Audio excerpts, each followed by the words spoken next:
अब हम बात करेंगे बिटवाइज ऑपरेटर की। और बिटवाइज ऑपरेटर को बिटवाइज इसलिए कहा जाता है क्योंकि वो डायरेक्टली किस पे काम करते हैं, बिट्स पे काम करते हैं, मतलब 0 और 1 पे वो डायरेक्टली काम करते हैं।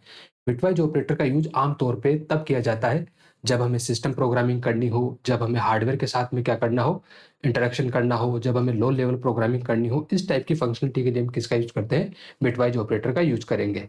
एक चीज और आपको ध्यान में रखनी है कि बिटवाइज ऑपरेटर केवल और केवल इंटीजर डेटा टाइप के साथ काम करने में कंफर्टेबल है। मतलब आप बिटवाइज ऑपरेटर को लेके कभी भी रियल नंबर के साथ में आप काम नहीं कर सकते। जब बात इंटीजर के साथ काम करने की होती है तो इसका मतलब है कि आप कैर, शॉर्ट इंट, इंट और लॉन्ग इंट, इन चारों के साथ आप बिटवाइज ऑपरेटर को काम में ले सकते हैं। तो आइए देखते हैं एक बार कौन कौन सी बिटवाइज ऑपरेटर है और किस तरीके से हम उनको यूज करने वाले हैं। तो जब भी बिटवाइज ऑपरेटर की बात की जाएगी तो बिटवाइज ऑपरेटर को बिटवाइज इसलिए कहा जाता है क्योंकि वो डायरेक्टली किसके साथ काम करते हैं, बिट्स के साथ काम करते हैं। हम लिख सकते हैं कि they are called bitwise because directly work with bits. और यहाँ बिट्स का मतलब होता है बाइनरी डिजिट की। वो डायरेक्टली किसके साथ काम करने में कंफर्टेबल है, बाइनरी डिजिट के साथ काम करने में कंफर्टेबल है, मतलब 0 और 1 के साथ काम करने में वो कंफर्टेबल है। या मैं यूं कहूं कि जब भी हमें बिटवाइज ऑपरेशन परफॉर्म करने होंगे तो हमेशा हम किस पे ऊपर परफॉर्म करेंगे, 0 और 1 के ऊपर ही परफॉर्म करेंगे। And bitwise operator can work with integer type only. केवल किसके साथ काम करने में कंफर्टेबल है, ये इंटीजर के साथ में ही काम करने में कंफर्टेबल है। और जब बात इंटीजर के साथ में काम करने की आएगी तो इसका मतलब होगा कि char, short int, int and long int, इन चार ही डेटा टाइप के साथ आप इंटीजर को लेके काम करवा सकते हो। कौन कौन से ऑपरेटर होते हैं बिटवाइज में, तो यहां पर मैं ऑपरेटर लिख रहा हूं, यहां पर उनका मीनिंग लिख लेते हैं। सबसे पहला जो आता है वो आता है हमारे पास बिटवाइज एंड। बिटवाइज एंड के लिए एक बार एम्परसेंड वाले सिंबल का हम यूज करेंगे, जबकि लॉजिकल एंड के लिए हम 2 बार एम्परसेंड वाले सिंबल का क्या करते हैं, यूज करते हैं। इसको हम क्या बोलेंगे, बिटवाइज एंड।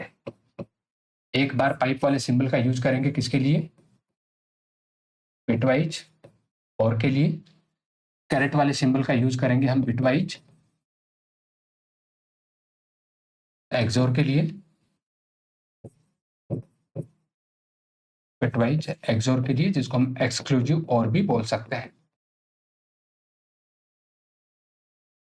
उसके बाद हम टिल्ड वाले सिंबल का यूज करते हैं बिटवाइज नोट के लिए। बिटवाइज नोट को हम वंस कॉम्प्लीमेंट भी बोलते हैं।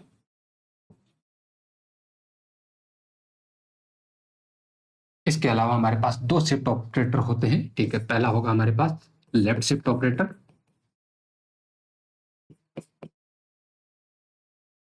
और दूसरा होगा हमारे पास राइट शिफ्ट ऑपरेटर।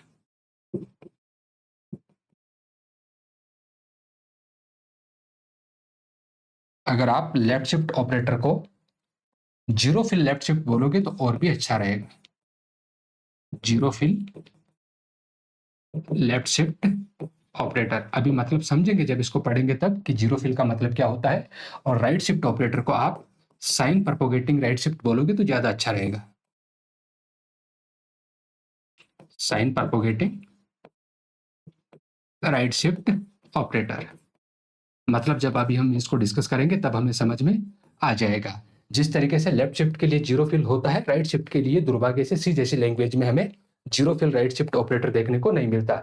जावा जैसी लैंग्वेज में ये हमें देखने को मिलता है। वहां पर हम 3 बार ग्रेटर देन वाले सिंबल का क्या करते हैं, यूज करते हैं इस टाइप से, ठीक है। लेकिन सी जैसी लैंग्वेज में ये सपोर्ट नहीं करता है। तो अब 1 बाय 1 करके इनको डिस्कस करेंगे। ध्यान रखेंगे टोटल 6 ऑपरेटर हमारे पास बिटवाइज को लेके, bitwise and, bitwise or, bitwise XOR, bitwise not, left shift and right shift. इनमें से आप बिटवाइज नोट को छोड़ दीजिए, ये कैसा आपका यूनरी ऑपरेटर। बाकी सारे के सारे कैसे हैं आपके बाइनरी ऑपरेटर है। तो हम लिख सकते हैं कुछ इस तरीके से कि accept bitwise not, which is unary operator. Rest are binary operator. बाकी सारे के सारे कैसे हैं हमारे पास बाइनरी ऑपरेटर है, मतलब काम करने के लिए कम से कम इनको दो ऑपरेंड चाहिए ही चाहिए, जबकि जो आपका बिटवाइज नोट है इसको काम करने के लिए केवल एक ऑपरेंड चाहिए होगा। तो सबसे पहले आता है हमारे पास बिटवाइज एंड, और बिटवाइज एंड के लिए हम कौन से सिंबल का यूज करेंगे, सिंगल टाइम एम्परसेंट वाले सिंबल का यूज करेंगे। ध्यान रखेंगे जो लॉजिकल ऑपरेटर हम पढ़ के आए हैं, लॉजिकल ऑपरेटर में हमने 3 ऑपरेटर पढ़े थे।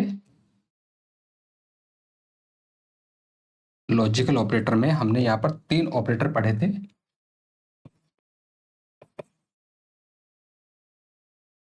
ठीक है, लॉजिकल एंड, लॉजिकल और एंड लॉजिकल नॉट।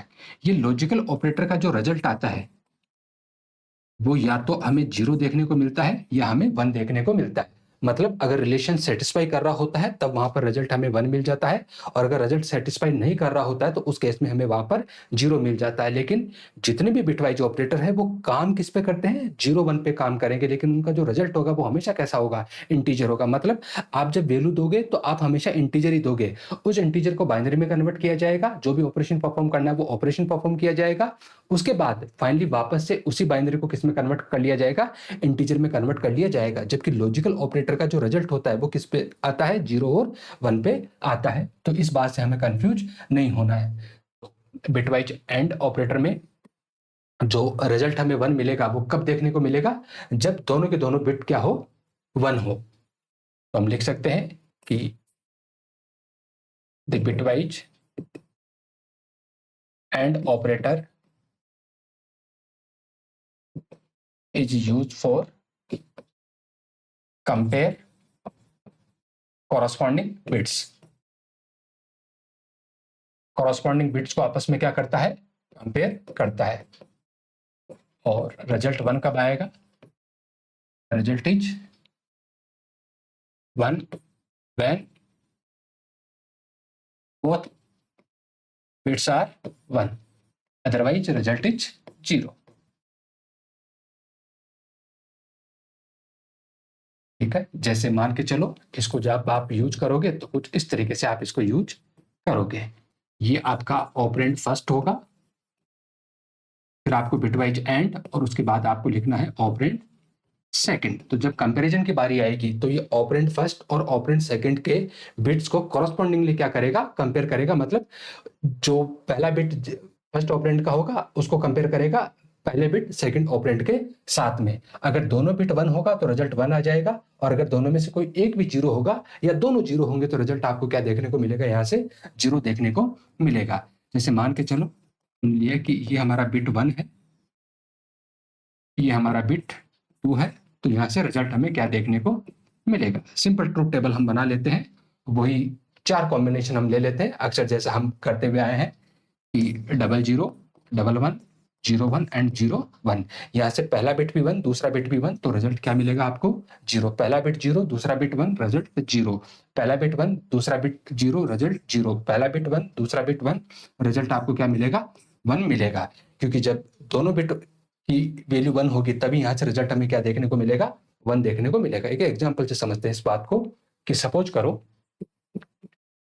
हमने पहला ऑपरेंड लिया है 5 और दूसरा ऑपरेंड हम लेते हैं लेट से 3, और इस 5 बिटवाइज एंड 3 का रिजल्ट क्या देखने को मिलने वाला है। हमें पता है कि जब हम 16 बिट आर्किटेक्चर कंपाइलर की बात करते हैं तो 16 बिट आर्किटेक्चर कंपाइलर में जो हमारा इंटीजर होता है वो कितने बाइट का होता है, 2 बाइट का होता है। और जब हम 32 बिट आर्किटेक्चर कंपाइलर की बात करते हैं तो 32 बिट आर्किटेक्चर में इंटीजर हमारा होता है 4 बाइट का। इसका मतलब है कि यहाँ से हमें 16 बिट और यहाँ से हमें 32 बिट। लेकिन हम यहाँ पर हमारी जो कैलकुलेशन है वो आसान हो जाए इसलिए हम इसको किस में कन्वर्ट करते हुए चलेंगे, 8 बिट में हम इसको कन्वर्ट करते हुए चलेंगे। कंसेप्ट सेम ही रहेगा, ठीक है। अब आप 8 में करो, 16 में करो, 32 में करो, 64 पे करो, उससे फर्क नहीं पड़ेगा। हाँ, जब अनसाइंड को लेकर प्रिंट करवाएंगे तब थोड़ा सा फर्क पड़ता है, बाकी मोस्ट प्रोबेबली किसी भी तरह का कोई इम्पैक्ट नहीं आएगा कंसेप्ट समझने में। तो जब भी हम यहाँ पर अब कैलकुलेशन करेंगे, वो कितने बिट को लेके करेंगे? 8 बिट को लेके कैलकुलेशन करेंगे। अब उस 8 बिट वाली कैलकुलेशन को आप 16 में भी कर लेना, उसको 32 में भी कर लेना, उससे रिजल्ट पे किसी भी तरह का कोई इम्पैक्ट नहीं आता है। तो यहाँ पर पहला ऑपरेंड है 5 और दूसरा ऑपरेंड है 3। जब भी बिटवाइज ऑपरेटर के काम करने की बारी आएगी तो ये हमेशा किस पे काम करेंगे? बिट पे काम करेंगे। मतलब जो भी इंटीजर आपका नंबर है उसको किस में कन्वर्ट किया जाएगा? बाइनरी में कन्वर्ट किया जाएगा। और मैं उम्मीद करता हूं कि आप बाइनरी को डेसिमल में और डेसिमल को बाइनरी में कन्वर्ट करने में आप बहुत कंफर्टेबल होंगे। वो जो जुगाड़ वाला तरीका है कि 2 की पावर 0, 2 की पावर 1, 2, 3, 4, 5, 6 और 7 इस तरीके से हम लिखते हुए चलते हैं। मतलब 1, 2, 4, 8, 16, 32, 64, 128, 256 इस तरीके से सिलसिला चलता रहता है। हमारे पास नंबर क्या है? पहला नंबर है 5। 5 को हमें कन्वर्ट करना है, तो 5 को कन्वर्ट करने के लिए 4 और 1, 5 मतलब 4 को यूज किया और 1 को यूज किया। बाकी जगह क्या कर देंगे हम? 0 और 3 के लिए हम 2 और 1, 3 को यूज करेंगे। तो ये किसके बराबर है? 5 के बराबर है। और ये किसके बराबर है? 3 के बराबर है। हमें कितने बिट में लिखना है इसको? 8 बिट में हम लिखेंगे। 5 का जब बाइनरी हम लिखेंगे तो 101 होता है, हम 8 बिट में लिखने वाले हैं, इसलिए 5 बार हमने 0 लगा दिया और फिर 101। और 3 के लिए हम यहाँ पर 6 बार 0 लिख लेते हैं और फिर डबल बार 1। कौन सा ऑपरेशन परफॉर्म करना है इनके बीच में? Bitwise and. क्या बोलता है बिटवाइज एंड? कि जब दोनों ऑपरेंड 1 होंगे तभी आपको रिजल्ट क्या मिलेगा? 1 मिलेगा। तो यहाँ से पहला बिट भी 1, दूसरा बिट भी 1, तो रिजल्ट क्या मिला आपको? 1। पहला बिट 0, दूसरा बिट यहाँ से 1, तो रिजल्ट 0। पहला बिट 1, दूसरा बिट 0, तो रिजल्ट 0। और बाकी सारे 0 है। और ये किसके बराबर होता है? 1 के बराबर होता है। जब आप इसको इस बाइनरी को डेसिमल में कन्वर्ट करोगे तो ये किसके इक्विवेलेंट आएगा? 1 के इक्विवेलेंट हमें देखने को मिलेगा। तो जब आपने लिखा 5 बिटवाइज एंड 3, तो इसका जो रिजल्ट आएगा वो किसके बराबर आएगा? 1 के बराबर आएगा। या मैं यूं कहूं कि जब आप इस तरीके से स्टेटमेंट लिखोगे printf %d and 5 bitwise and 3, तो यहां से क्या प्रिंट होने वाला है? 1 प्रिंट होने वाला है। आप चाहो तो एक और एग्जाम्पल ले लीजिए। जैसे आपने लिखा printf %d and 12 bitwise and 17, ऐसा आपने लिखा है। तो अब देखते हैं कि इसका रिजल्ट क्या आने वाला है। सबसे पहले हमें 12 को कन्वर्ट करना है और 12 को कन्वर्ट करने के लिए 8 और 4 12। तो ये जो 12 है, 12 का जो बाइनरी होगा वो 8 बिट में हम लिख लेते हैं। 4 बार 0 और उसके बाद डबल 1, डबल 0, उसके बाद 17। 17 के लिए हम यहाँ पर 16 को यूज कर लेते हैं। 8, 4, 2 और 1, 17 को हमने यूज कर लिया, तो 1001। तो 1001 और बाकी 3 0।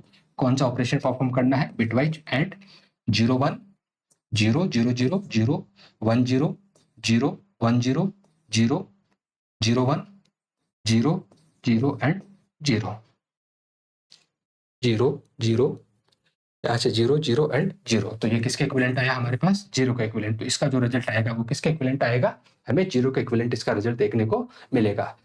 अब एक चीज और ध्यान रखना आप, कि जो आपका बिटवाइज एंड होता है,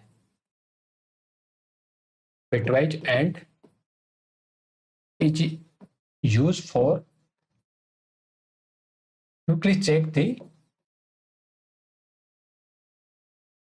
given number is even or odd। ठीक है, बहुत शानदार काम होता है। ठीक है, कि बिटवाइज एंड को यूज करके हम बहुत जल्दी से ये चेक कर सकते हैं, इफिशिएंटली ये चेक कर सकते हैं कि गिवन नंबर इवन है या फिर ओड है। याद होगा जब हम कंडीशनल ऑपरेटर पढ़ रहे थे तब भी हमने इवन ओड वाले कोड को देखा था। तो कोई भी नंबर इवन कब होता है? जब वो 2 से कंप्लीटली डिवाइड हो जाए और शेषफल उसका 0 आ जाए, तब हम उसको इवन नंबर बोलते हैं। और किसी भी नंबर को जब 2 से डिवाइड करें और रिमाइंडर 0 ना आए तो हम उसको क्या बोलते हैं? ओड बोलते हैं। ये कहानी किसकी थी? जब हम मॉडुलस ऑपरेटर के साथ में ये वाली फंक्शनलिटी चाहे या मॉडुलस ऑपरेटर को लेकर हम इवन ओड चेक करना चाहें। अब हम यहाँ पर मॉडुलस ऑपरेटर को यूज नहीं करेंगे, किसको यूज करेंगे? बिटवाइज एंड ऑपरेटर को यूज करेंगे और हम आसानी से चेक कर लेंगे कि गिवन नंबर इवन है या फिर ओड है। उसके लिए मैं आपको एक पैटर्न बताता हूं कि मान के चलो मेरे पास डेसिमल नंबर है 0 1 2 3 4 5 6 7 8 9 10 11 12 13, इसी तरीके से आगे भी नंबर आएंगे। आप यहां पर नोटिस करना कि अगर मैं जीरो को बाइनरी में कन्वर्ट करता हूं तो मुझे क्या मिलेगा 4 टाइम जीरो। अगर 1 को कन्वर्ट करता हूं तो 00001, 2 के लिए 0010, 3 के लिए 0011, 4 के लिए 0100, 5 के लिए 0110, 6 के लिए 0110, 7 के लिए 0111, 8 के लिए 1000, 9 के लिए 100, 10 के लिए 1010, 11 के लिए 1011, 12 के लिए 1100, 13 के लिए 1101 और ये सिलसिला आगे यूं चलता रहेगा।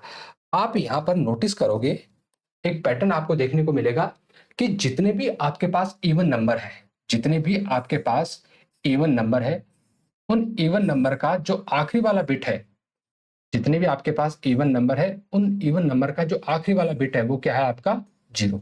आखिरी वाला बिट क्या है आपका 0। और जितने भी आपके पास ओड नंबर है, जितने भी आपके पास यहाँ पर ओड नंबर आपको देखने को मिल रहे हैं, उनका जो आखिरी वाला बिट है उसकी वैल्यू क्या है यहाँ पर 1 है। उनकी वैल्यू क्या है यहाँ पर 1 है। तो मान के चलो मैंने कितना ही बड़ा नंबर लिखा, ठीक है, जैसे मान के चलो कुछ इस तरीके से नंबर लिखा है 10110101, तो क्या ये 100% आपका ओड नंबर होगा? आप कह सकते हो ऐसा? यस, बिल्कुल आप कह सकते हो कि अगर आखिरी वाला बिट का मतलब है आपका एलएसबी। किसकी बात कर रहे हैं यहाँ पर? एलएसबी की बात कर रहे हैं, लिस्ट सिग्निफिकेंट बिट की बात कर रहे हैं।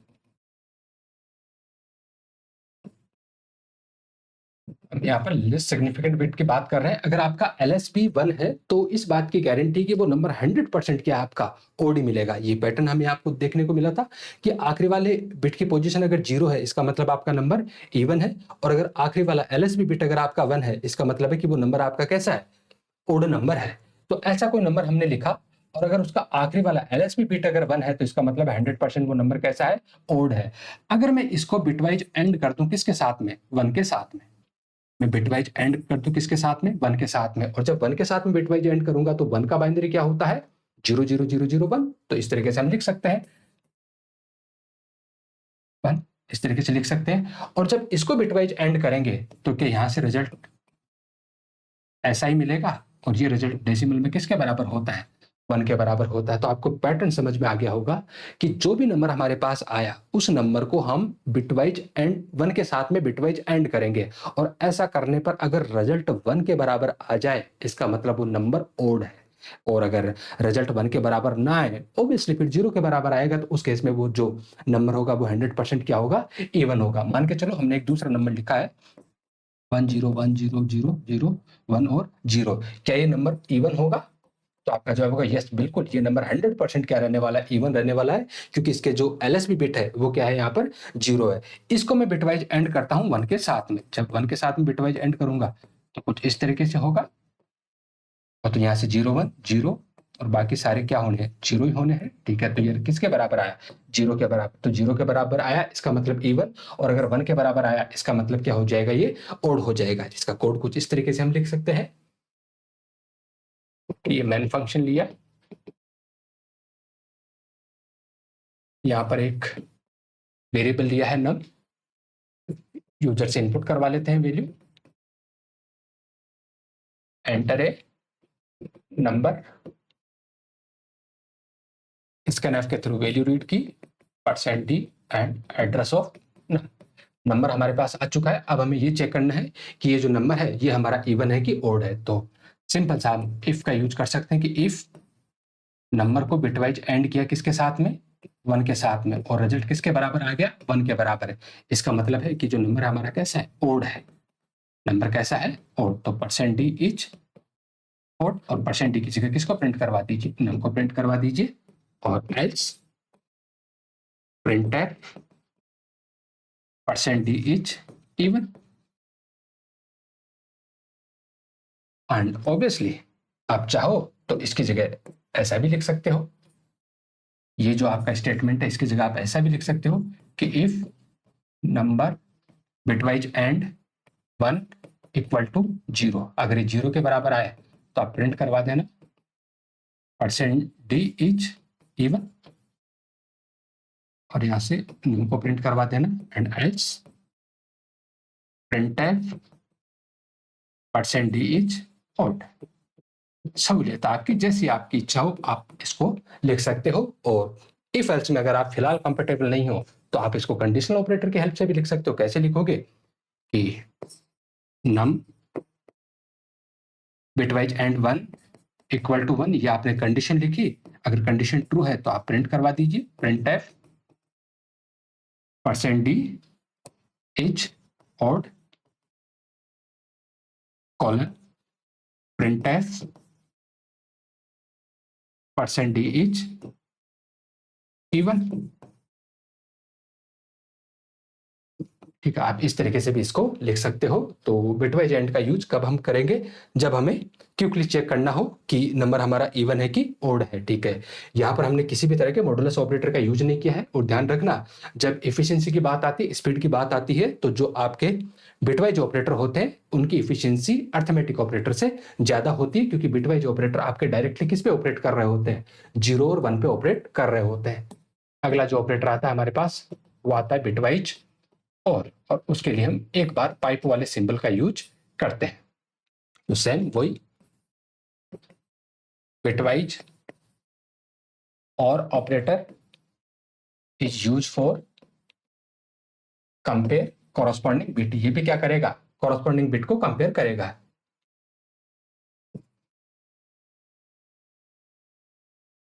ठीक है, इसका रिजल्ट 1 कब देखने को मिलेगा, ठीक, result is 1 when either bit is 1,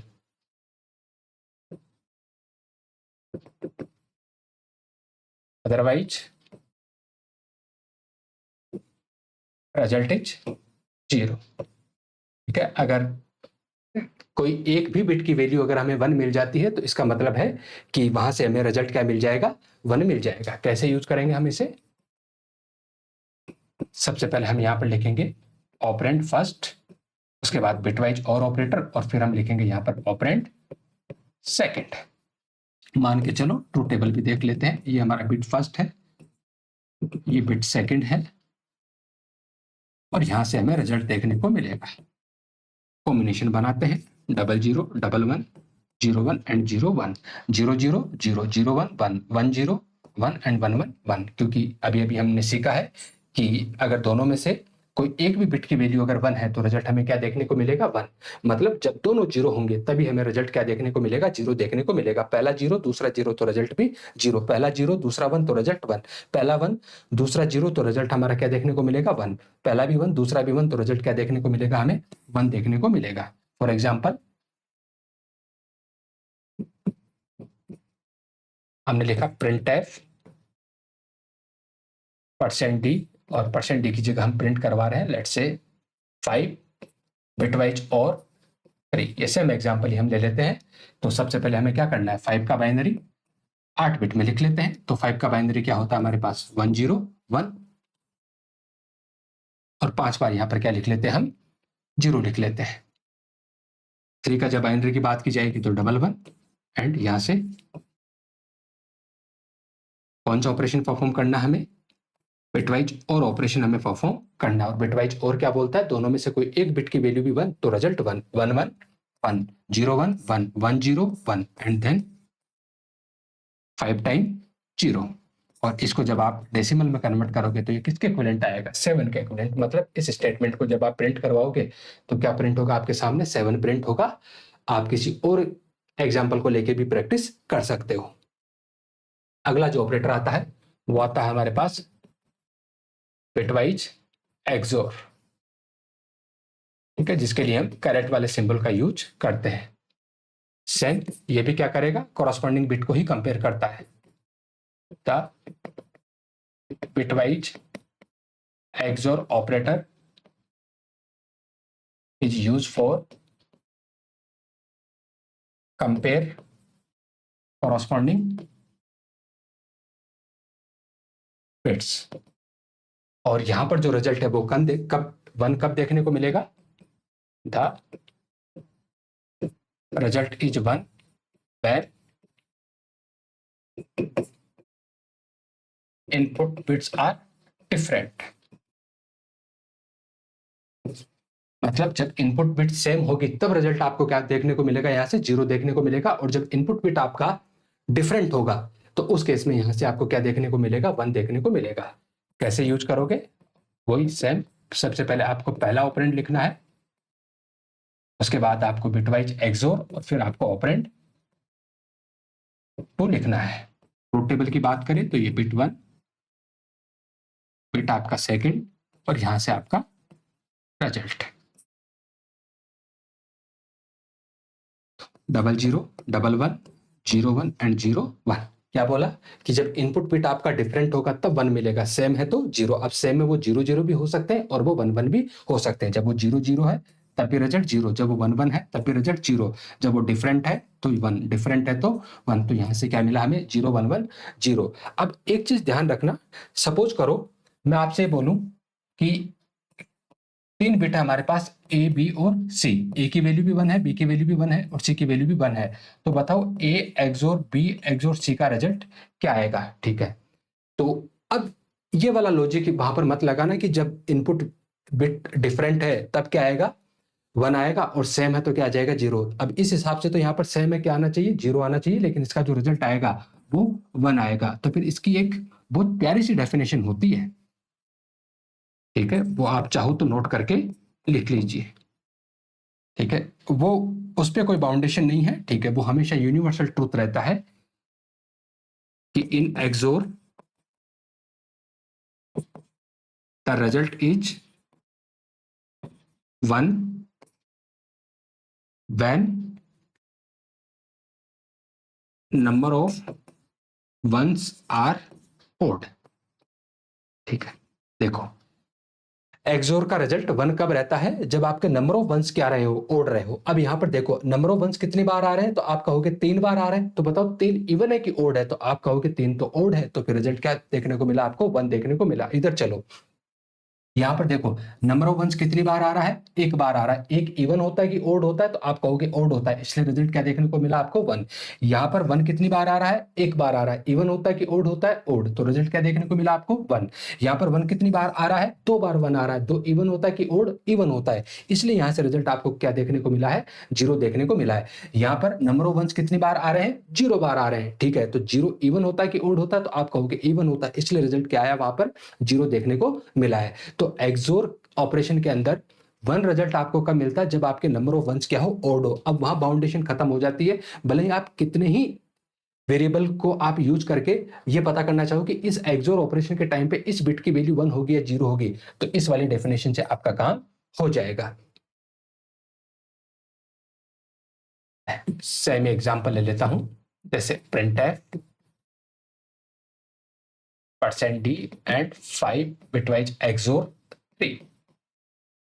5 को जब मैं बाइनरी में कन्वर्ट करूंगा तो कुछ ऐसा आएगा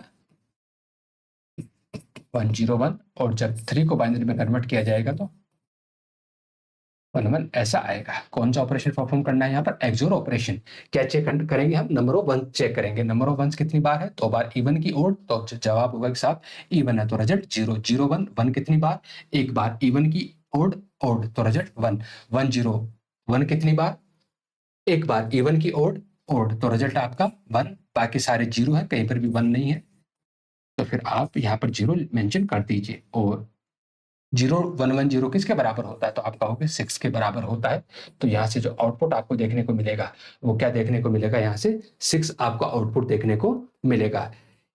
एक और बात बहुत इंटरेस्टिंग है एक्सोर के रिगार्डिंग, ठीक है, कि एक्सोर का यूज करके आप बिना थर्ड वेरिएबल को यूज किए हुए क्या कर सकते हो, 2 नंबर को आपस में स्वैप कर सकते हो। कैसे स्वैप कर सकते हो 2 नंबर को आपस में, देखो जब भी स्वैपिंग की बारी आती है, ठीक है, स्वैपिंग का सिंपल सा मतलब होता है कि मान के चलो कोई वेरिएबल ए है और एक वेरिएबल आपके पास बी है, ए में वैल्यू 10 है, बी में वैल्यू आपके पास क्या है, 20 है, तो इन दोनों को आपस में स्वैप करना है। स्वैप करने का मतलब है कि भैया ए में वैल्यू क्या आ जानी चाहिए, 20, और बी में वैल्यू क्या आ जानी चाहिए, 10 आ जानी चाहिए, तो दोनों की वैल्यू आपस में क्या हो गई, स्वैप हो गई। अब ये स्वैपिंग के 2 तरीके होते हैं हमारे पास, पहला होता है with using third variable, and दूसरा तरीका होता है विदाउट यूजिंग थर्ड वेरिएबल, कि हम थर्ड वेरिएबल को काम में लेके स्वैपिंग कर रहे हैं और हम बिना थर्ड वेरिएबल को काम में लेके क्या कर रहे हैं, स्वैपिंग कर रहे हैं। ये जो थर्ड वेरिएबल होता है इसको हम कई बार टेम्पररी वेरिएबल भी बोल देते हैं।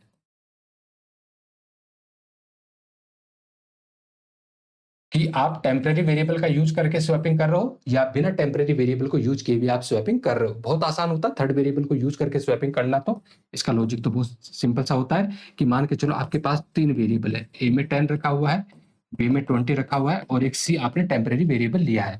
तो सबसे पहले आप सी में ए असाइन कर दो, फिर ए में आप बी असाइन कर दो और फिर बी में आप सी असाइन कर दो। ये 3 लाइन का स्टेटमेंट लिखोगे और दोनों की वैल्यू आपस में स्वैप हो जाएगी। कैसे स्वैप हो जाएगी, देखिए यहाँ से ए वेरिएबल है 10, यहाँ से बी वेरिएबल है 20, सी में फिलहाल रखा हुआ गार्बेज। बोला ए का कंटेंट किसको दे दो, सी को। ए में क्या है 10, तो सी में क्या आ जाएगा 10।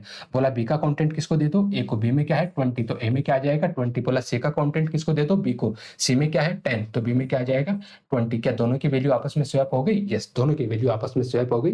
किसकी हेल्प से? With the help of using third variable. अगर हमें थर्ड वेरिएबल को यूज किए बिना क्या करना है, स्वैपिंग करनी है, तो उस केस का भी लॉजिक बहुत ही सिमिलर सिंपल सा होता है कि A assign A plus B, B assign A minus B and A assign A minus B. एक बार इसको चेक कर लेते हैं ये फिट बैठता है या नहीं बैठता है। कोई मान के चलो मैंने 3 वेरिएबल लिए, A assign 10, B assign 20 and C. A assign 10, B assign 20 and C. Statement लिखा है A assign A plus B, B assign A minus B and C assign A assign A minus B. एक बार चला के देखते हैं इसको।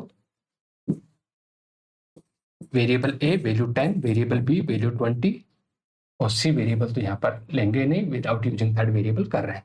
तो सबसे पहले बोला ए असाइन ए प्लस बी। बताओ ए में क्या है 10, बी में क्या है 20, 10 प्लस 20 30, तो ए की नई वैल्यू क्या हो जाएगी 30। फिर बोला B assign A minus B, A में क्या है 10, बी में क्या है 20, ए में क्या है 30, बी में क्या है 20, 30 माइनस 20 10, किस में चला जाएगा बी में, तो बी की नई वैल्यू क्या हो गई 10। फिर बोला ए assign A minus B, A में क्या है 30, बी में क्या है 10, 30 माइनस 10 20, किसको दे दो बी को। ठीक है, क्या वैल्यू स्वैप हो गई? यस। ओरिजिनल ए की वैल्यू क्या थी ए 10, जो किस में चली गई बी में, और ओरिजिनल बी की वैल्यू क्या थी 20, तो ए में क्या आ चुका है 20। तो इस तरीके से हम क्या कर सकते हैं, बिना थर्ड वेरिएबल को यूज किए हुए भी स्वैपिंग कर सकते हैं। अब इसी काम को हम किसकी हेल्प से करने वाले हैं, बिटवाइज एक्सोर ऑपरेटर की हेल्प से करने वाले हैं, जहां पर हम थर्ड वेरिएबल का यूज नहीं करेंगे और ना ही ये प्लस माइनस ऐसा कोई ऑपरेशन यूज करेंगे। केवल और केवल एक ऑपरेशन यूज करेंगे, कौन सा वाला, बिटवाइज एक्सोर ऑपरेशन। और वहां से हम क्या कर लेंगे, तीसरे वेरिएबल को बिना यूज किए हुए दो वेरिएबल की वैल्यू को आपस में क्या कर लेंगे, स्वैप कर लेंगे। बहुत ही इंपॉर्टेंट सवाल बनता है ये एमसीक्यूज के लिए कि ऐसा कौन सा ऑपरेटर है जिसकी हेल्प से आप बिना थर्ड वेरिएबल को यूज किए हुए दो वेरिएबल को आपस में स्वैप कर सकते हो। 4 ऑप्शन दे देगा, ठीक है, और उसमें से आपका जो करेक्ट जाएगा वो कौन सा वाला जाएगा, आपका बिटवाइज एक्सोर करेक्ट जाएगा। जैसे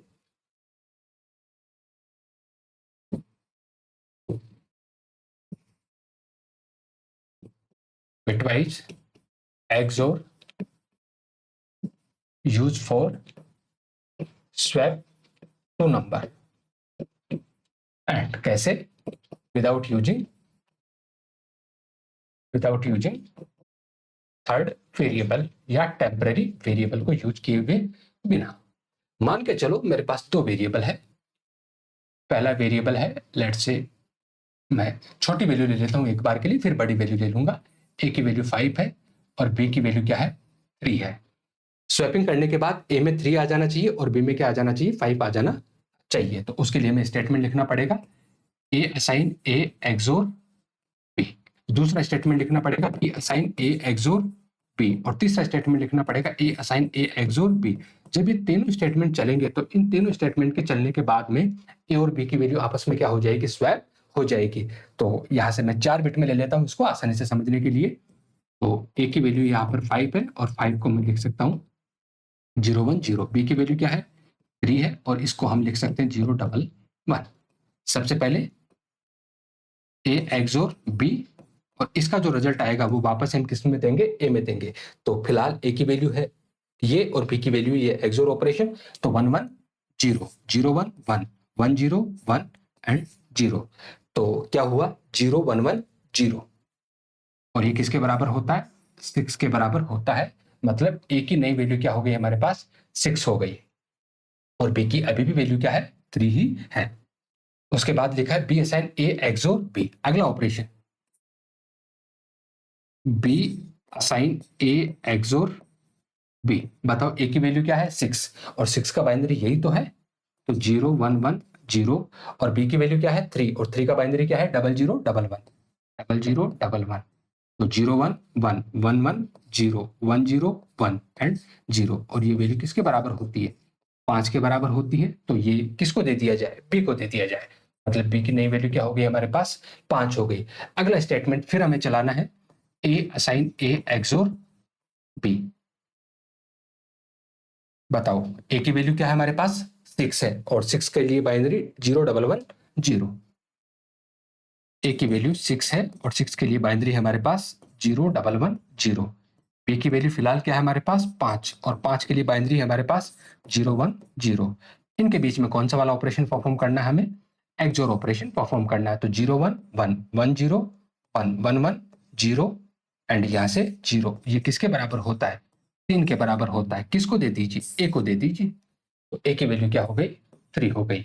क्या इन 3 स्टेटमेंट के चलने के बाद में वैल्यू स्वैप हो गई। आप कहोगे यस बी की वैल्यू 3 थी तो ये अब ए की वैल्यू हो चुकी है और ए की वैल्यू 5 थी जो अब किसकी वैल्यू हो चुकी है बी की वैल्यू हो चुकी है। तो इस तरीके से आप बिटवाइज एक्सोर ऑपरेटर का यूज करके क्या कर सकते हो दो नंबर को आपस में स्वैप कर सकते हो, वो भी तीसरे वेरिएबल को यूज किए बिना।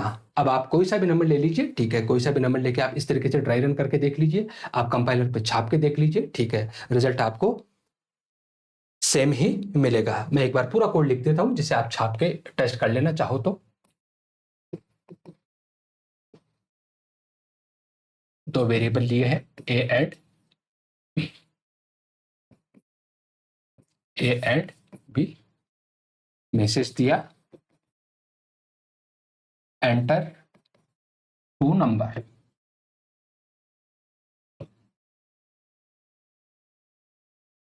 स्कैनफ के थ्रू वैल्यू रीड की %d and address of A comma address of B, दोनों वैल्यू हमारे पास आ चुकी है। हाँ, एक बार हम अपने सेटिस्फेक्शन के लिए प्रिंट करवा लेते हैं कि स्वैपिंग से पहले वैल्यू क्या है और स्वैपिंग के बाद वैल्यू क्या है। तो हमने लिखा print F value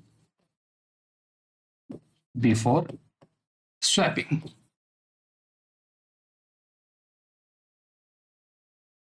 print F value of A %d and A.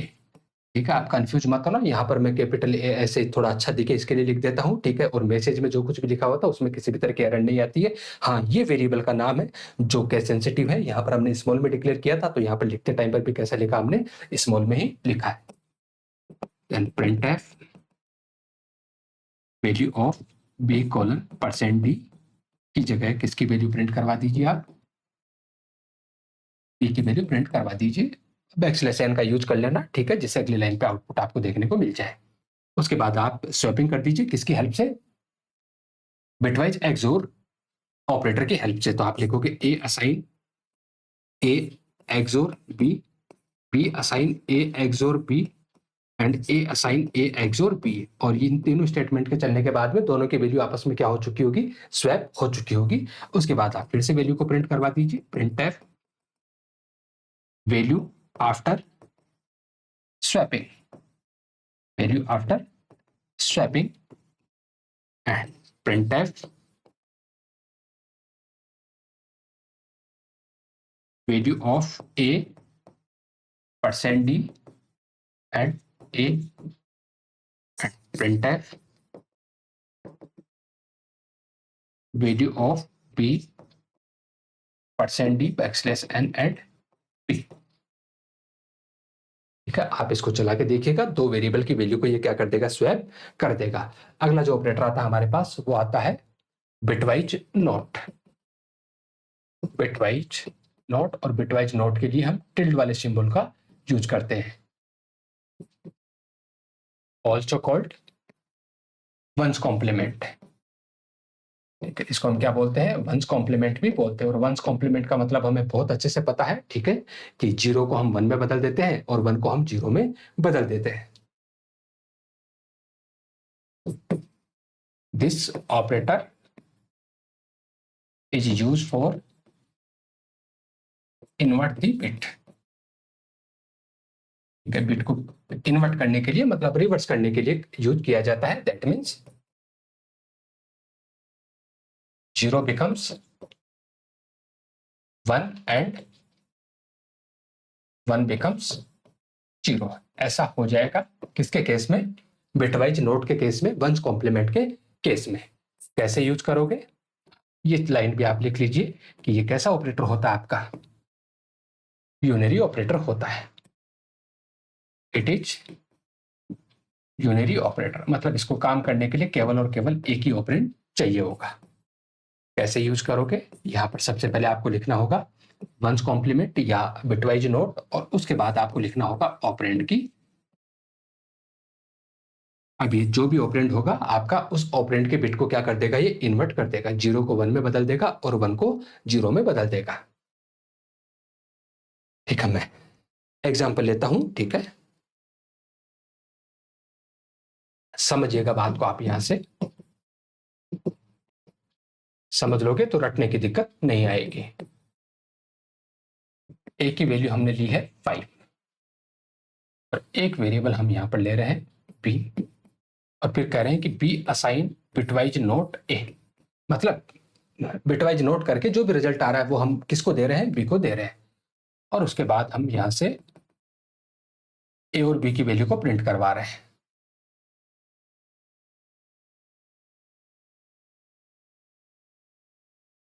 Value of A percent D backslash N and A and printer value of B percent D backslash N and B. एक और code लिख लेता हूं जिससे दोनों को समझने में आसानी हो। इंट ए असाइन वैल्यू ले लेते हैं, let say -8 and B, and B assign one's complement of A. और अगेन यहां से भी हम दोनों की वैल्यू को प्रिंट करवा देते हैं। Value of A colon percent D backslash N and A की वैल्यू को प्रिंट करवाया, and printf value of B colon percent D backslash N and B की वैल्यू को प्रिंट करवा दिया। ठीक है, यहां से नेगेटिव और पॉजिटिव दोनों वाला केस हमने ले लिया है। ठीक है, हालांकि इसका फॉर्मूला होता है, ठीक है, जब एग्जाम में सवाल आएगा तो देखते उड़ा देंगे, लेकिन हाँ फिर भी हमें कंसेप्ट पता होना चाहिए कि किस तरीके से इनको इवेलुएट करते हैं। एक चीज आपको ध्यान में रखनी है कि जब भी हम सी में इंटीजर नंबर की बात करते हैं तो इंटीजर नंबर दो तरह के होते हैं, एक अनसाइंड होते हैं और दूसरे आपके साइंड नंबर होते हैं।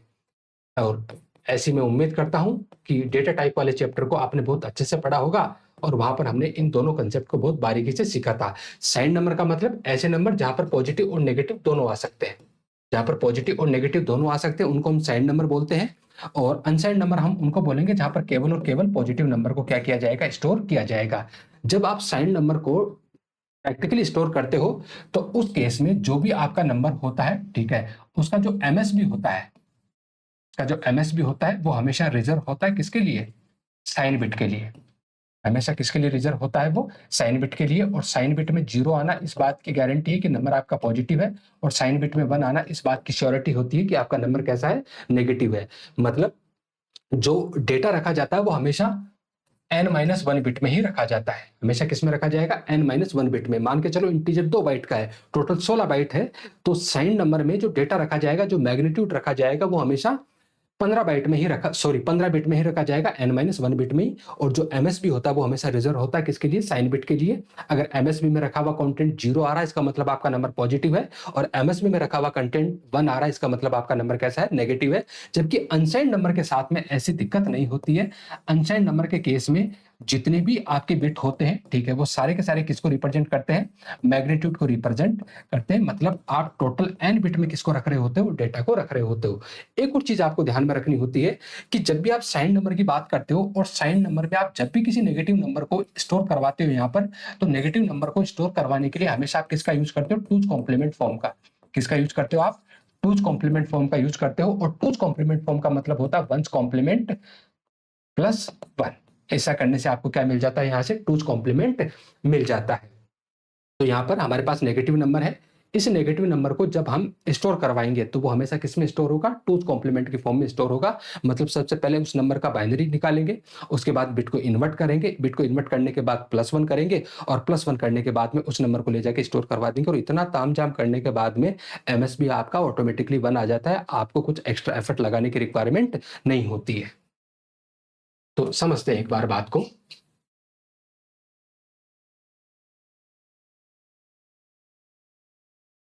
ठीक है, वही थोड़ा सा कैलकुलेशन आसान रहे इसके लिए मैं 8 बिट का यहाँ पर यूज कर लेता हूं। तो यहाँ पर ए की वैल्यू क्या है हमारे पास? 5। पहले वाला केस देख रहे हैं। ए की वैल्यू क्या है हमारे पास? 5 है।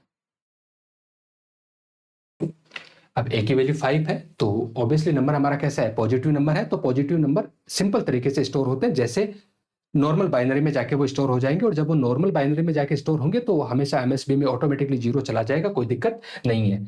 तो यहाँ से 5 का बाइनरी हो जाएगा हमारे पास 101। 101 ये 5 का बाइनरी है। अभी मान लीजिए कि यहाँ पर जो रखा हुआ है वो क्या है? आपका एमएसबी है, मतलब वो आपका साइन बिट है। और बाकी के 7 बिट में आपका क्या रखा हुआ है? डेटा रखा हुआ है। हालांकि जब आप 16 बिट कंपाइलर पे बात करोगे तो ये 16 बिट पे ये काम होगा, और 32 बिट कंपाइलर पे काम करोगे तो ये 32 बिट पे ये वाला काम होने वाला है। उसके बाद आपने बोला B assign one's complement of A. आपने लिखा कि बी में क्या आ जाए? वंस कॉम्प्लीमेंट ऑफ ए, मतलब ए का जो भी कंटेंट है, ठीक है, उसका क्या कर दिया जाए? वंस कॉम्प्लीमेंट कर दिया जाए, उसका इन्वर्ट कर दिया जाए। और जब आप उसका इन्वर्ट करोगे तो कुछ इस तरीके से होगा 1 1 0 1 और 0। एक सेकेंड, 0 1, ओ सॉरी, सबसे पहले आपको 5 बार 1 लिखना है क्योंकि सारे के सारे बिट को इन्वर्ट करोगे। उसके बाद 1 को 0 में बदल दोगे, 0 को 1 में बदल दोगे और 1 को आप 0 में बदल दोगे। ये क्या हो गया आपका? इन्वर्ट हो गए, वंस कॉम्प्लीमेंट हो गया। और ये वाली जो वैल्यू है वो किस में जाके स्टोर होगी? आपकी बी में जाके स्टोर होगी। अब यही चैलेंज है कि बी में जाके स्टोर एग्जैक्टली हुआ क्या है। तो ध्यान रखना कि जैसे ये वाला डेटा आया, तो ये वाला डेटा आने के बाद आपके एमएसबी में क्या आ चुका है? 1 आ चुका है। एमएसबी में क्या आ चुका है? 1। और जैसे आपके एमएसबी में 1 आया, इसका मतलब आपका नंबर कैसा है? नेगेटिव। नंबर कैसा है आपका? नेगेटिव। और ये है आपका मैग्नीट्यूड, यह है आपका मैग्नीट्यूड। और जब यहाँ पर 1 आया है तो कंपाइलर इसको ऑटोमेटिकली ये समझेगा कि नंबर किस में रखा हुआ है? टूज कॉम्प्लीमेंट पे रखा हुआ है। एमएसपी जैसे ही 1 आया, ठीक है, उसकी नजर में नंबर कैसा है आपका? नेगेटिव। और नंबर नेगेटिव है तो इसका मतलब है कि वो हमेशा किस में रहेगा? टूज कॉम्प्लीमेंट की फॉर्म में रहेगा। तो वो अब इसको किसकी तरह ट्रीट करेगा? टूज कॉम्प्लीमेंट की तरह ट्रीट करेगा। तो एमएसबी 1 है, वो इस बात की गारंटी कि नंबर आपका कैसा है? नेगेटिव। बाकी के 7 बिट में क्या रखा हुआ है? 1 2 3 4 0 1 एंड 0। इसको आप वापस से क्या कर लीजिए? रिवर्स प्रोसीजर अप्लाई कर लीजिए।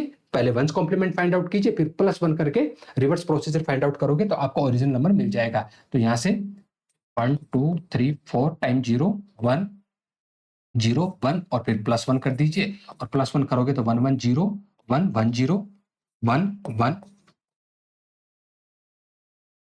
4 बार 0। ये किसके बराबर आया? 6 के बराबर। और यहां से एमएसपी क्या था आपका? 1। तो यहां से क्या हुआ? -6। दैट मीन्स ए में रखा हुआ कंटेंट आपका क्या था? 5। और बी में रखा हुआ कंटेंट आपको मिला है यहां से -6। तो जब आप प्रिंट करवाओगे तो यहां से प्रिंट होगा 5 और यहां से प्रिंट होगा आपका -6।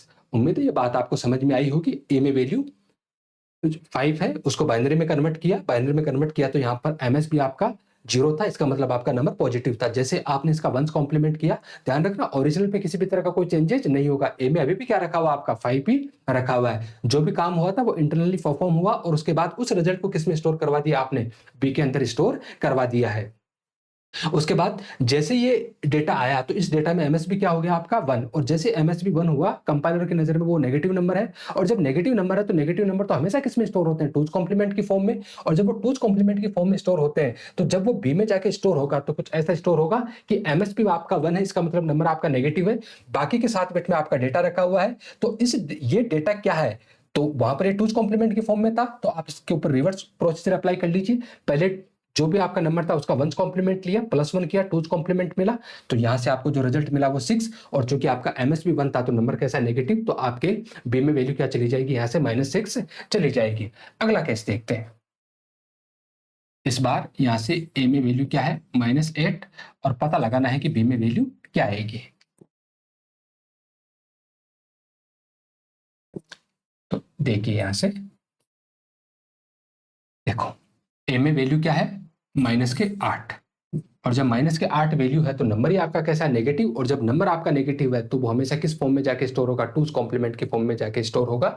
तो 8 का बाइनरी, तो 1 000 एंड 4 टाइम 0, 8 बिट में हम इसको रिप्रेजेंट कर रहे हैं। तो ये क्या है, हमारे पास 8 का बाइनरी है, चूंकि ये नेगेटिव है तो फिर इसको किस में कन्वर्ट करना पड़ेगा आपको, टूज कॉम्प्लीमेंट की फॉर्म में, और जब टूज कॉम्प्लीमेंट की फॉर्म में कन्वर्ट करोगे तो सबसे पहले वंस कॉम्प्लीमेंट फाइंड आउट करोगे, और वंस कॉम्प्लीमेंट फाइंड आउट करोगे तो यहां से आपको मिलेगा 4 टाइम 1 0 एंड 111। उसके बाद आप +1 करोगे तो आपको क्या मिलेगा, टूज कॉम्प्लीमेंट, तो 1 1 0 1 1 1 0 1 1 1 0 1 1 0 1 एंड देन 4 टाइम 1। तो ये वाला जो डेटा है वो जाके कहां पर स्टोर हो जाएगा, -8, या मैं यूं कहूं कि ये जो वैल्यू है वो किसकी वैल्यू है, -8 की।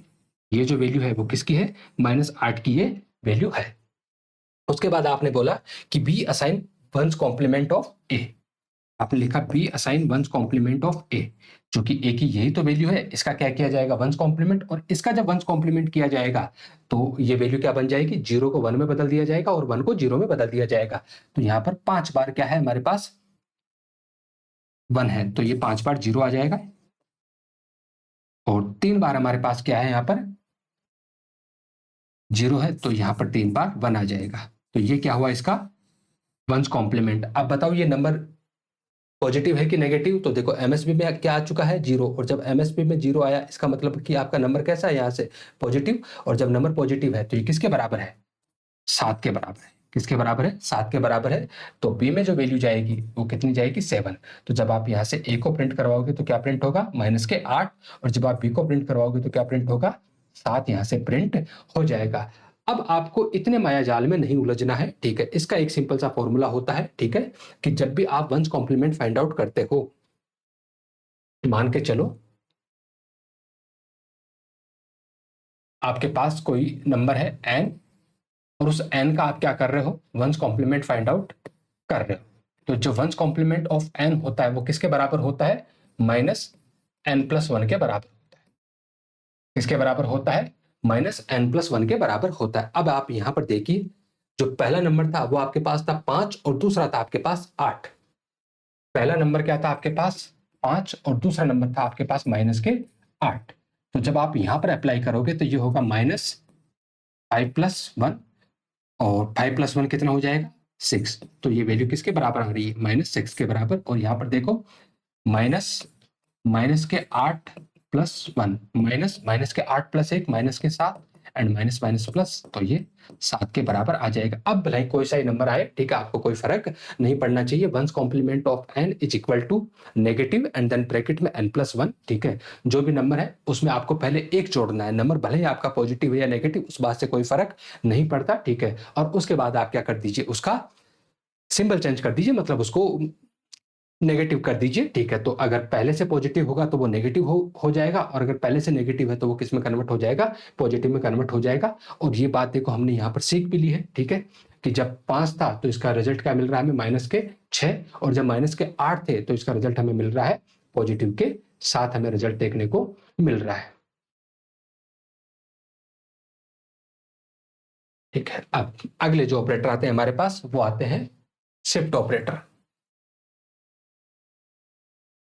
ठीक है, कर लेते हैं discuss shift operator. Shift operator का क्या काम होगा, shift operator is use for shift the bit either left और राइट।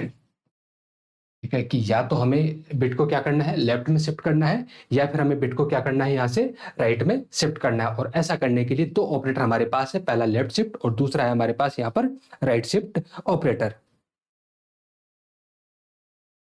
तो ऐसा करने के लिए दो है हमारे पास, पहला है left shift operator, left shift operator जिसका symbol double time less than वाला होता है, और इसको हम क्या बोलते हैं, zero fill left shift operator भी बोलते हैं। एक मिनट वेट कीजिए।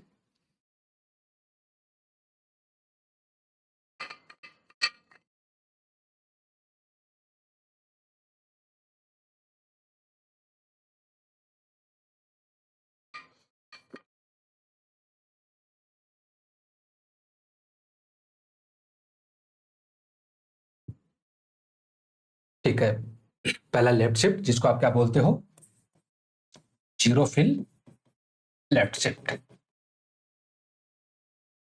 Zero fill left shift operator. क्या मतलब है जीरो फिल का, अब ये बात हमें समझ में आ जाएगी। तो लेफ्ट शिफ्ट ऑपरेटर सिंपली क्या करता है, बिट को लेफ्ट में शिफ्ट करेगा। ठीक है, अब मान के चलो ऐसा कुछ पैटर्न है, मैं 8 बिट का एग्जांपल ले रहा हूं ऐसा, और यहां पर कोई भी डेटा रखा हुआ है, जैसे ऐसा डेटा रखा हुआ है, और हमें इसको क्या करना है, लेफ्ट में शिफ्ट करना है। कैसे शिफ्ट करना है, हमें लेफ्ट में शिफ्ट करना है। और जब लेफ्ट में शिफ्ट करना है मतलब इस तरफ शिफ्ट करना है। और सपोज करो आपने बोला कि कितने बिट लेफ्ट में शिफ्ट कर दो, 2 बिट लेफ्ट में शिफ्ट कर दो। कितने बिट शिफ्ट कर दो, 2 बिट आपको लेफ्ट में शिफ्ट करना है। जब आप 2 बिट लेफ्ट में शिफ्ट करोगे तो यहां से जो ये जीरो है वो यहां आ जाएगा, यहां पर जो ये 1 है वो यहां आ जाएगा, ये वाला जो जीरो है वो यहां पर आ जाएगा। ठीक है, ये वाला जीरो यहां पर आ जाएगा, ये वाला जो 1 है वो यहां पर आ जाएगा, ये वाला 1 यहां पर आ जाएगा। और सॉरी, एक सेकेंड,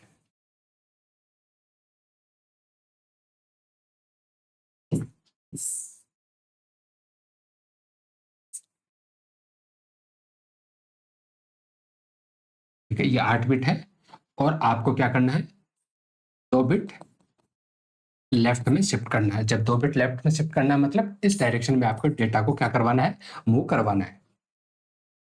तो मान के चलो डेटा आपके पास 1 0 1 1 0 1 1 0 ऐसा डेटा आपके पास। अब आपको क्या करना है, 2 बिट लेफ्ट में शिफ्ट करना है। जब 2 बिट आप लेफ्ट में शिफ्ट करोगे तो आप यहां से शुरू हो जाइए कि ये 2 बिट जगह खाली हो जाएगी, यहाँ पर 2 बिट की जगह खाली हो जाएगी, 0 1 1 0 1 1 0 एंड 1। तो ये जो 2 बिट है जो राइट साइड से आए हैं, ठीक है, ये तो बाहर की तरफ चले जाएंगे, तो इनको तो आप क्या कर दोगे, डिस्कार्ड कर दो, क्योंकि कहीं रखने के लिए जगह ही नहीं है। लेकिन आपके पास राइट साइड में क्या हो गई, 2 बिट की जगह खाली हो गई, क्योंकि जैसे आपने लेफ्ट में शिफ्ट किया था, इनको पुश किया था, तो इसने क्या किया, लेफ्ट में 2 बिट को क्या कर दिया, डिस्कार्ड कर दिया। लेकिन जगह कहां पर होगी, राइट साइड में जगह होगी। और जो राइट साइड में आपके पास जगह हुई है उस जगह में आपको क्या रखना है, यहाँ पर जीरो। जगह में क्या रखना है आपको, जीरो। या मैं यूं बोलूं कि इस जगह को किससे फिल करना है, फिल विथ जीरो। किससे फिल करना है आपको, जीरो से फिल करना है। इसलिए इसको हम क्या बोलते हैं, zero fill left shift operator. कि जब आप लेफ्ट शिफ्टिंग करते हो तो जो राइट साइड में जगह खाली होती है उस राइट साइड वाली जगह में हमेशा क्या फिल किया जाता है, यहाँ पर जीरो फिल किया जाता है। और दूसरा होता है आपके पास, दूसरा होता है आपके पास राइट शिफ्ट ऑपरेटर। दूसरा होता है आपके पास right shift operator.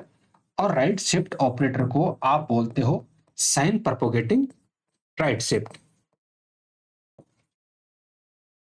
Sign propagating right shift. या मैं यूं कहूं कि ये जो साइन होता है, ठीक है, उस साइन को पकड़ के रखता है, ठीक है, उसी को क्या करता रहता है, कॉपी बनाता रहता है, प्रपोगेट करता रहता है। कैसे, समझना बात को, मैं वो यहां से 8 बिट का एग्जांपल ले लेता हूं,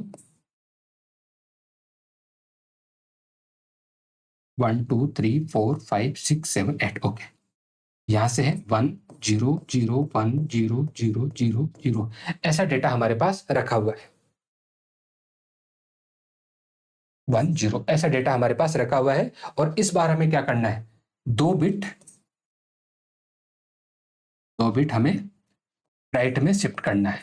क्या करना है, 2 बिट राइट में शिफ्ट करना है। और जब 2 बिट राइट में शिफ्ट करना है तो डेटा लेफ्ट टू राइट की तरफ क्या होगा, ट्रेवल करेगा। और जब डेटा लेफ्ट टू राइट की तरफ ट्रेवल करेगा तो उस केस में यहां से 0 बाहर निकल जाएगा जिसको डिस्कार्ड करना पड़ेगा, यहां से 1 बाहर निकल जाएगा जिसको हमें क्या करना पड़ेगा, डिस्कार्ड करना पड़ेगा। ये वाला 0 दो पोजीशन छोड़ के यहां पर आ जाएगा, ये वाला 0 यहां आ जाएगा, ये वाला 1 यहां पर आ जाएगा, ये वाला 0 यहां पर आ जाएगा, ये वाला 0 यहां पर आ जाएगा। अब यहां पर जो एमएसपी में जो आपका क्या रखा हुआ है, 1 रखा हुआ है, ये क्या है आपका साइन, ये क्या आपका साइन। और जो आगे जो दो बिट शिफ्ट हो रहे हैं तो ये साइन को क्या करता रहता है, प्रोपोगेट करता रहता है। अगर यहां पर 1 है तो ये साइन को प्रोपोगेट करके यहां पर 1 लिखेगा, यहां पर 1 है तो साइन को प्रोपोगेट करके क्या लिखेगा, यहां पर 1 लिखेगा। अगर यहां 0 होता, मतलब आपका नंबर पॉजिटिव होता, तो उस केस में ये क्या कर देता, 0 फिल कर देता। अब चूंकि यहां पर साइन में 1 रखा हुआ है तो जो बिट बाहर की तरफ निकलेगी उनकी जगह ये क्या प्रोपोगेट करेगा, यहां पर 1 प्रोपोगेट करेगा, इसलिए इसको बोला जाता है साइन प्रोपोगेटिंग राइट शिफ्ट। अब एग्जांपल से इन बातों को समझ लेते हैं। बस मोटा माटी आपको बात समझ में आ गई होगी कि लेफ्ट शिफ्ट के अंदर जब हम डेटा को लेफ्ट में शिफ्ट करते हैं तो जो लेफ्ट की तरफ डेटा पुश होता है तो उनको डिस्कार्ड करते हैं, और जो राइट में जगह खाली होती है वहां पर हमेशा क्या फिल किया जाता है, 0 फिल किया जाता है। लेकिन जब हम राइट शिफ्ट करते हैं तो राइट शिफ्ट के टाइम पे जब डेटा को राइट की तरफ ट्रेवल करवाते हैं तो उस केस में जो डेटा डिस्कार्ड हो जाता है वो तो डिस्कार्ड हो जाता है, लेकिन लेफ्ट की तरफ से जो जगह खाली हुई है वहां पर हम 0 फिल ना करके क्या फिल करते हैं, साइन को ही प्रोपोगेट करते रहते हैं। हाँ, अगर नंबर पॉजिटिव है तो ऑब्वियसली वहां पर 0 रखा हुआ होगा एमएसपी में, तो वहां पर 0 ही जाना है। लेकिन अगर नंबर आपका नेगेटिव है तो उस केस में वहां पर क्या जाने वाला है, जो 1 है वही प्रोपोगेट होता रहेगा, जितने बिट आप शिफ्ट कर रहे हो उतने बिट तक। तो सबसे पहले आपके पास left shift operator,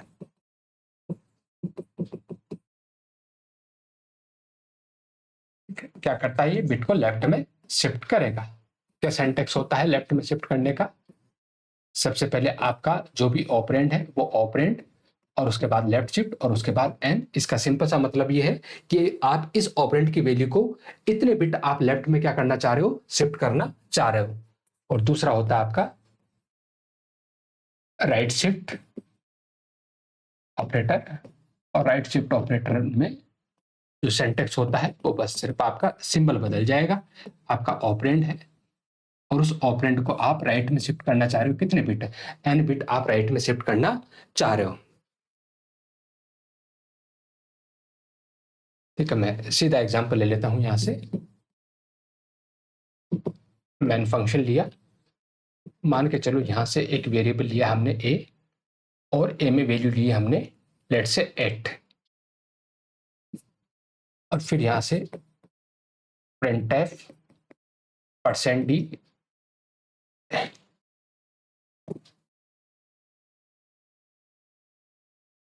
and a left shift 1, again printf %d \n and a left shift 2, printf %d \n and a left shift 3। ऐसा हमने किया। तो देखो फिलहाल मैं इसको 8 बिट में ही लिख लेता हूं, ठीक है। तो डेटा क्या है हमारे पास 8, और इस 8 को जब मैं 8 बिट में लिखूंगा तो 4 बार 0 1 ट्रिपल 0, तो ये 8 बिट में 8 को लिख दिया। उसके बाद बोला है कि एक को कितने बिट लेफ्ट में शिफ्ट कर दो, 1 बिट लेफ्ट में आप शिफ्ट कर दीजिए। जब आप इसको 1 बिट लेफ्ट में शिफ्ट करोगे तो ऑब्वियसली ये वाला जो 0 है, ये वाला जो 0 है वो तो डिस्कार्ड हो जाएगा, मतलब ये वाला 0 तो डिस्कार्ड हो गया। इसके अलावा ये 3 0 है, फिर 1, फिर आपके पास 3 0, और यहाँ पर एक 0 की जगह खाली हो गई। तो जहां पर वो एक 0 की जगह खाली हो गई उसको आप किससे फिल कर दोगे, 0 से फिल कर दोगे। अब आप इस नंबर को कन्वर्ट कर लीजिए, ये आपका बाइनरी है, आप इसको डेसिमल में कन्वर्ट कर लीजिए। मैं यहाँ लिख देता हूँ 1 2 4 8 16 32 एंड 64। डेटा आपके पास 4 बार 0 1 2 3 4, 4 बार 0 1 0 0। तो यहाँ पर जो ये वैल्यू है वो किसके इक्विवेलेंट आएगी, 16 के इक्विवेलेंट। तो यहाँ से जब आप इसको प्रिंट करवाओगे तो क्या प्रिंट होगा, 16 यहाँ से प्रिंट हो जाएगा।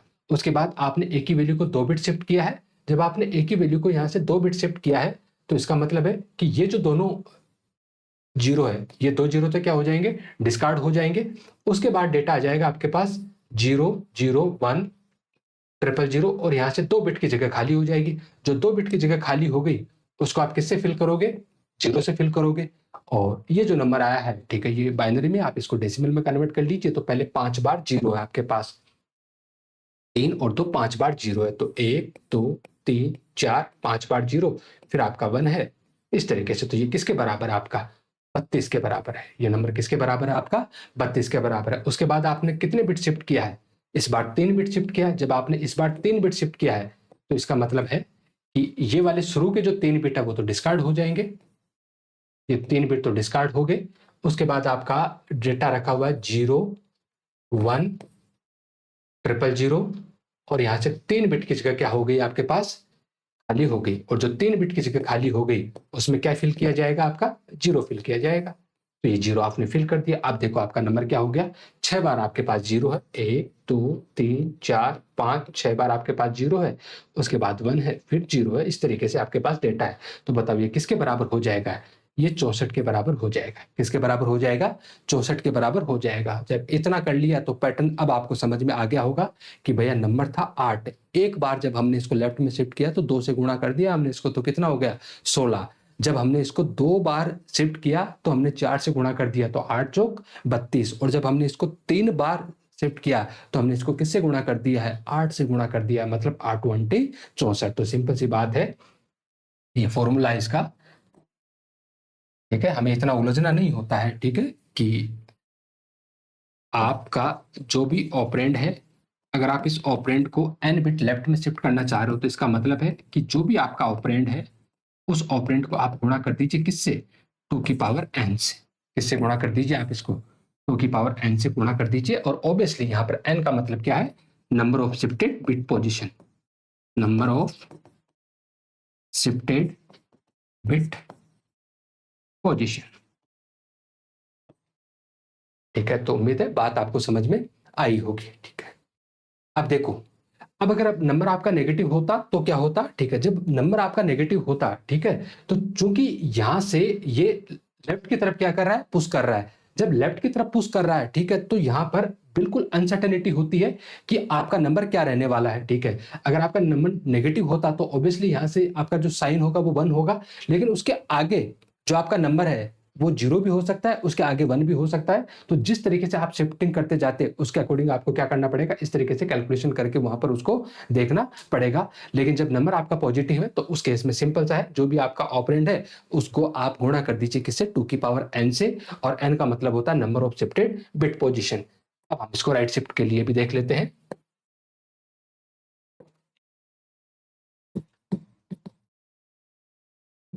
मैन फंक्शन, और यहां से एक वेरिएबल लेता है a, और इस बार इसमें हम वैल्यू ले लेते हैं लेट से 23 and printf %d \n and a right shift 1, printf %d \n a right shift 2 and printf %d \n and a right shift 3। इतने में हमें पैटर्न समझ में आ जाएगा, ठीक है। तो नंबर है हमारे पास 23, तो मैं इसको बाइनरी में कन्वर्ट कर लेता हूँ।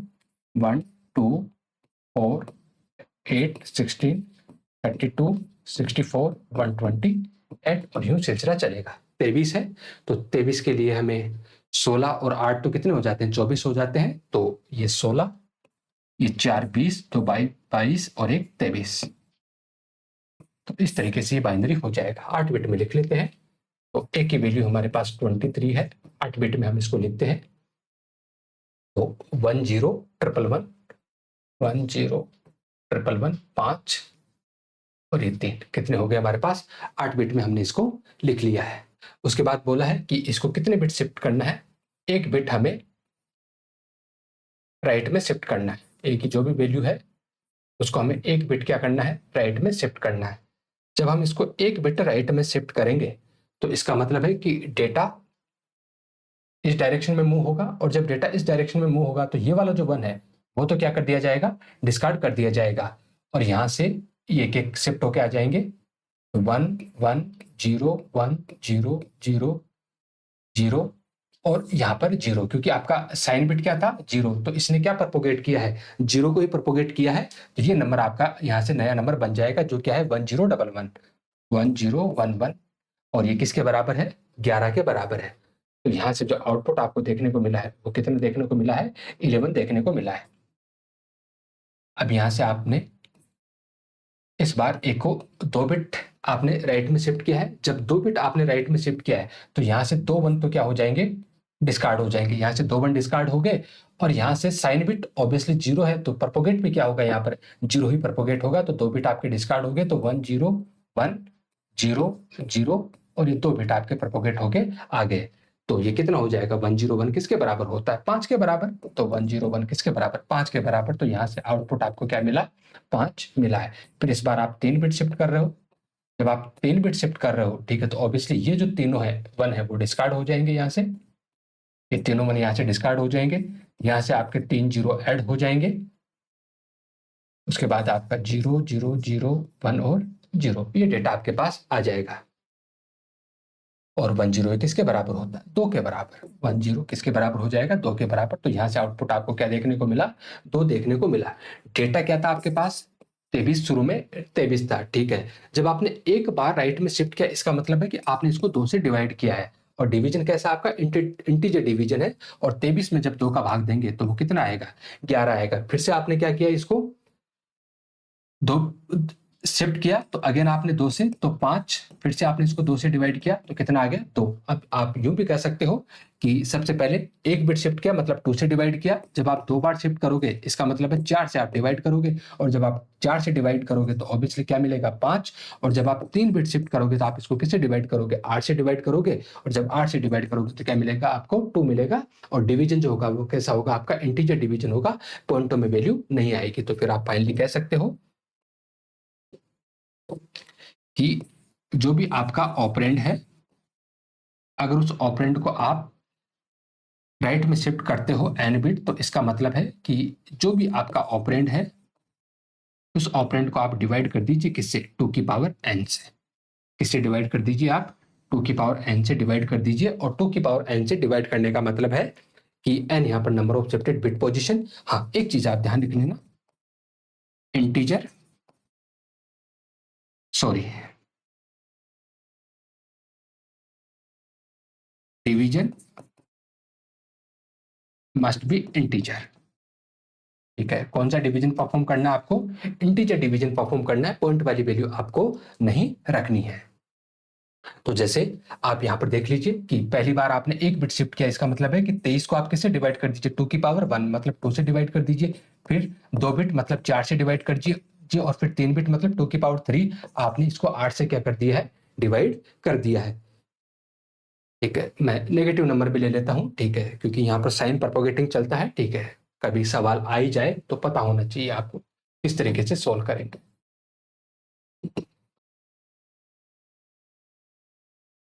तो यहां से मान के चलो ए, और ए में मैं वैल्यू ले लेता हूं लेट से -9, और फिर ये B, and B assign A right shift 1। ठीक, 2 कर लेते हैं और अच्छे से क्लैरिटी आ जाएगी। और फिर यहां से प्रिंट करवाया, print F %d \n a and print F %d \n and p की वैल्यू को प्रिंट करवा दिया।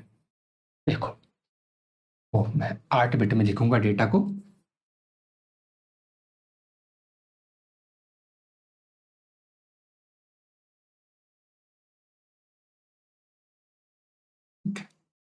यहां से a की वैल्यू क्या है, -9। हमें पता है जब भी नेगेटिव नंबर आता है, नेगेटिव नंबर हमेशा किस में स्टोर होते हैं, टूज कॉम्प्लीमेंट की फॉर्म में स्टोर होंगे। तो 9 का जो बाइनरी होता है वो क्या होता है 1001। तो ये पॉजिटिव 9 के लिए अब इसका वंस कॉम्प्लीमेंट करेंगे तो 4 बार 0, सॉरी 4 बार 1, उसके बाद 01110, ये वंस कॉम्प्लीमेंट हो गया। फिर आप टूज कॉम्प्लीमेंट निकाल लीजिए तो 011110111 और 1।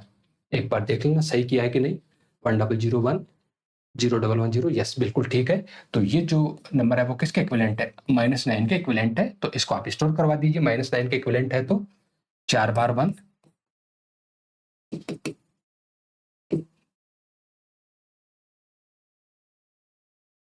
4 बार 1 01111, ठीक है। ये डेटा किसके बराबर है आपका -9 के बराबर ये डेटा है। उसके बाद आपने बोला है कि ए की वैल्यू को कितने बिट राइट में शिफ्ट करना है, आपको 2 बिट राइट में शिफ्ट करना है। जब आप ए की वैल्यू को 2 बिट राइट में शिफ्ट करोगे तो इसका मतलब है कि यहां से ये 1 डिस्कार्ड हो जाएगा और यहां से ये वाला 1 भी क्या हो जाएगा डिस्कार्ड हो जाएगा। अब यहां से ये क्या है आपका एमएसबी है, ठीक है, मतलब ये आपका साइन बिट है। ये आपका क्या है साइन बिट है। और जो साइन बिट है तो जो जगह खाली होगी उसमें यही वाला साइन बिट क्या होता रहेगा प्रोपोगेट होता रहेगा। तो मैं इसी के पैरेलल जोड़ लेता हूं।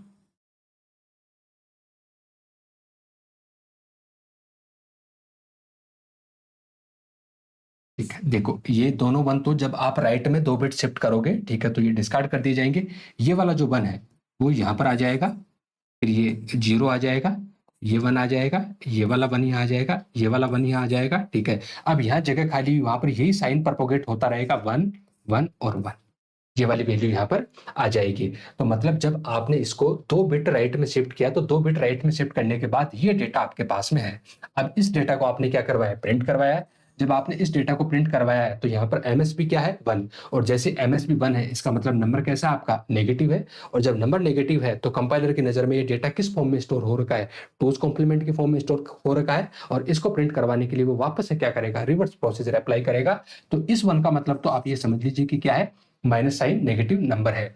और यहां से इसका आपको सबसे पहले वंस कॉम्प्लीमेंट फाइंड आउट करना है। वंस कॉम्प्लीमेंट फाइंड आउट करोगे तो 0 0 0 0 0 1 और 0, फिर आप इसमें +1 ऐड कर दीजिए।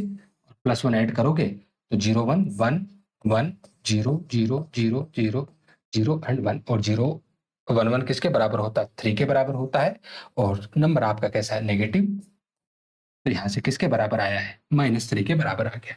तो यहाँ से जब आप ए को प्रिंट करवाओगे तो -9 प्रिंट होगा, और जब आप बी को प्रिंट करवाओगे तो यहाँ से माइनस के क्या प्रिंट हो जाएंगे 3 प्रिंट हो जाएंगे। फॉर्मूला क्या था हमारे पास कि जो भी हमारा नंबर है, नंबर क्या था -9, उसको 2 की पावर n से क्या करना है हमें डिवाइड करना, मतलब -9 डिवाइड बाई 2 की पावर 2 दैट मीन्स 4। और जब हम इसको 4 से डिवाइड करेंगे तो 2 आना चाहिए, ठीक है, माइनस के 2 आना चाहिए, ठीक है। लेकिन इसका जो रिजल्ट हमें देखने को मिलेगा वो क्या देखने को मिलेगा -3 इसका रिजल्ट हमें देखने को मिलेगा। तो जब आपका नेगेटिव नंबर हो तो नेगेटिव नंबर के केस में आपको इस तरीके से क्या करनी है सावधानी बरतनी है, ठीक है। देखो कहीं कुछ मिस्टेक तो नहीं की है। 0 यहाँ से 1 0 1 ऐड किया, नहीं बिल्कुल ठीक है, ठीक है। तो यहाँ से जो रिजल्ट आएगा वो -3 आएगा। आप इसको प्रिंट करवा के भी देख लीजिए। तो ये कहानी थी हमारे पास किसकी असाइनमेंट सॉरी बिटवाइज ऑपरेटर को लेके, जहां पर बिटवाइज ऑपरेटर को हमने डिस्कस कर लिया है। और बिटवाइज ऑपरेटर को डिस्कस करने के साथ में ही सी लैंग्वेज में जो ऑपरेटर वाला जो चैप्टर था वो हमारा कंप्लीट होता है, ठीक है। बाकी कुछ अगर कोई कंसेप्ट रह भी जाएगा तो जब एमसीक्यूज हम सोल्व करेंगे तो एमसीक्यूज सोल्व करते टाइम पे हम उन कंसेप्ट को वापस से डिस्कस कर लेंगे। बाकी अंत तक रुके, उसके लिए धन्यवाद आपका। फिर भी कोई शिकायत सुझाव हो तो आप कमेंट बॉक्स की तरफ जरूर जाइए।